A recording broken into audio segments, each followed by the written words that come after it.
천만 원대 수입차를 사면은 하차감이 있긴 있어요? 상황에 따라 좀 다르거든요. 그래도 수입차는 수입차입니다. 중고차 매장에 오면 진짜 수입차 반, 국산차 반이라고 해도 과언이 아닐 정도로 수입차가 너무너무 많습니다. 자, 여기서부터 한번 대충 한번 볼게요. SM6, 푸조 208도 있네요. 또 그랜저, 벤츠 E클래스. 여기는 죄다 수입차야. 벤츠, 제네시스 BMW. 아니, 국산차보다 수입차가 더 많은데? 아무튼 이렇게 대충 봐도 수입차가 너무너무 많죠? 수입차는 얼마 정도예요? 수입차가 얼마 정도 하냐는 말은 사실 틀린 말입니다. 진짜 저렴한 거는 1000만 원도 안 하는 것도 있어요. 우리 보통 오픈카 생각하면 막 몇 천만 원 하겠지? 엄청 비싸겠지? 좀 넘사벽이지 않을까? 이런 생각을 한단 말이에요. 이 미니 오픈카예요. 지금 컨버터블이란 말이에요. 얼마일까요? 1000만 원 너무 싸잖아. 메리트 있다. 그러니까 아반떼 살 돈으로 살 수 있는 오픈카 이런 것도 있단 말이에요. 보통 수입차는 어떤 차를 많이 사요? 보통 수입차 같은 경우는 이런 벤츠나 이런 BMW, 뭐 아우디 이런 독일 차들을 굉장히 많이 선호를 합니다. 이런 차량들도 실제로 이 벤츠가 1600 정도 하고요. 그리고 이런 BMW 4 시리즈 이런 것도 이제 뭐 벤츠랑 금액이 비슷해요. 한 1700만 원에 구입이 가능해요. 심지어 지금 보여드린 벤츠나 BMW는 키로수가 짧아서 좀 더 비싼 편이에요. 그래서 이런 걸 보면 이제 좀 혹하고 나도 아반떼를 살라 했는데 수입차를 한번 사볼까? 하는 분들이 많아요. 실제로 저도 어렸을 때 원래는 투싼, 소나타 이 정도 급을 사고 싶었는데 인터넷 사이트를 보니 허위 매물은 아닌 것 같은데 1000만 원으로도 수입차가 가능하네? 이야, 이거 나도 먹히겠다. 이거 타면. 그런 좀 허황된 꿈을 꿨을 때가 있습니다. 이런 차는 사면 위험한가요? 위험하죠. 위험한데 근데 어느 정도 유지비를 생각을 하고 수리비를 감안을 하고 샀을 때는 가성비가 좋다고도 할 수 있어요. 그런데 700만 원, 800만 원으로도 수입차를 살 수가 있기 때문에 정말로 유지비 감안 안 하고 나는 기름만 넣고 탈 거예요. 그걸 그냥 겁없이 정말 파는 금액만 보고 사버리면 그 뒤에 오는 폭풍이 굉장히 클 수 있습니다. 그냥 강풍 정도가 아니라 쓰나미가 될 수도 있다. 항상 그런 부분은 경계를 하고 이제 차를 봐야 돼요. 차는 기계이기 때문에 고장이 납니다. 그럼 이런 저렴한 수입차도 많이 팔아보셨어요? 팔아봤죠. 일단은 저는 그래도 주의 사항을 항상 안내를 해드립니다. 이런 차를 샀을 때 어떤 리스크가 발생을 할 수 있고, 그리고 운행을 했을 때 수리비는 어느 정도가 나옵니다. 그리고 이 차의 관리 상태는 어떻습니다를 전반적으로 얘기를 해줘요. 최대한 좋은 거를 골라서 뭐 판매를 할 수밖에 없죠. 고객님이 산다는데 안 돼! 할 수는 없는 거예요. 이런 차는 고장이 안 나나요? 제가 항상 강조하는 거 있지 않습니까? 시운전하고 리프트 떠봐라. 근데 그렇게 다 하고 팔아도 앞으로 일어날 고장에 대해서는 알 수가 없어요. 차의 고장이라는 게 전조 증상이 뭐 있는 경우도 있긴 하지만 대부분의 고장은 전조 증상 없이 갑자기 고장이 나버린단 말이에요. 앞으로 한 달 뒤에, 2달 뒤에 어떤 고장이 있을지는 알 수가 없습니다. 진짜 딱 고장 나는 것까지 포인트를 집어서 알 수는 없는 게 맞아요. 그럼 그런 거를 얘기를 해줘도 사가요? 그렇죠. 그러니까 이미 마크에 딱 꽂혀있는 분들은 사실상 막 처음이고 지식이 많이 없는 상태에서는 뭐 크게 별일이 있겠어? 생각을 하고 그냥 사가는 경우가 많습니다. 그리고 수입차를 처음으로 사시는 분들이 봤을 때는 단점보다는 장점밖에 보이질 않습니다. 이 차의 출력, 이 차의 디자인, 누구를 만났을 때의 하차감 이런 것들이 너무 크게 그려지기 때문에 사실 다른 단점들은 좀 뿌옇게 보이고 장점만 뚜렷하게 보이는 그런 상황이 많이 있죠.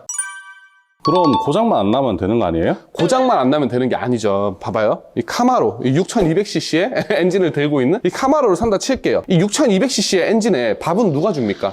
사가는 사람이 준단 말이에요. 그리고 이 포르쉐 볼게요. 카이엔의 이 소모품 주기에 맞춰서 소모품을 누가 갈아주느냐? 아무도 지원을 해주지 않습니다. 그런 부분들에 대해서도 국산차에 비해서는 훨씬 더 높은 유지비가 나올 수밖에 없어요. 그리고 만약에 내가 카마를 탔어, 내가 포르쉐를 탔어, 편의점에서 삼각김밥 먹을 수 있냐고. 없잖아. 한 6, 7천 원에 끼니 때울 거 굳이 친구들 만나면 2만 원짜리, 3만 원짜리 먹게 되는 게 현실이라고요. 이거는 뭐 이렇게 좀 고가 수입차에만 해당되는 게 아니에요. 이 1000만 원짜리 벤비아를 사도 소비가 당연히 늘어납니다.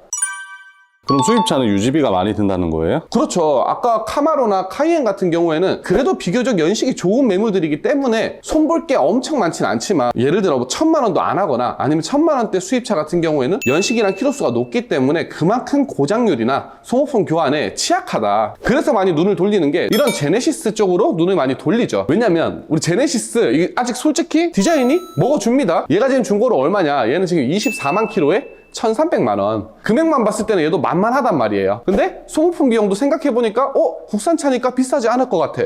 좀 탈만하지 않을까? 반은 맞고 반은 틀렸습니다. 일단 얘는 기름을 무지막지하게 먹어요, 일단. 그리고 두 번째, 24만 정도 되면 갈 게 너무너무 많습니다. 물론 키로수 많은 것 중에 상태 좋은 것들도 있어요. 근데 내가 진짜 그거를 정확히 찝어낼 눈이 없다면 무작정 금액만 저렴해졌다고 사는 건 안 좋은 구입 방법이죠. 이 제네시스 DH의 적정 구입가는 한 2천만 원 정도 보시면 돼요.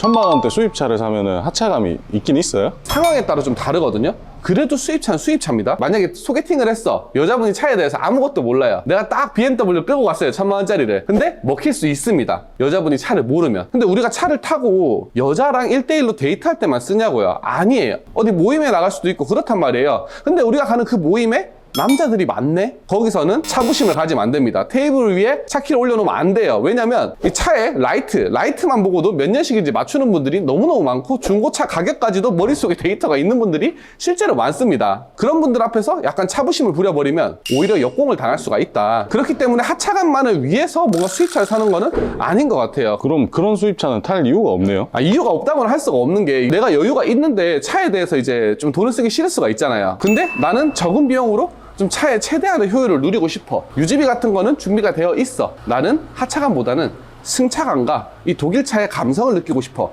이런 분들이 타기에는 중고 수입차가 굉장히 좋은 선택지가 될 수 있습니다.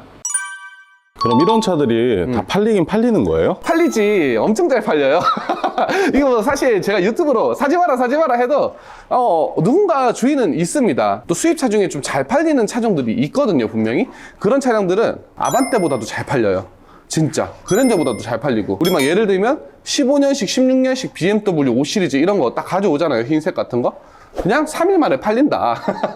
어디에나 수요는 존재하기 때문에 이렇게 중고차 시장에도 수입차가 많이 깔려있다라고 보시면 되는 거예요. 그럼 저도 살까요?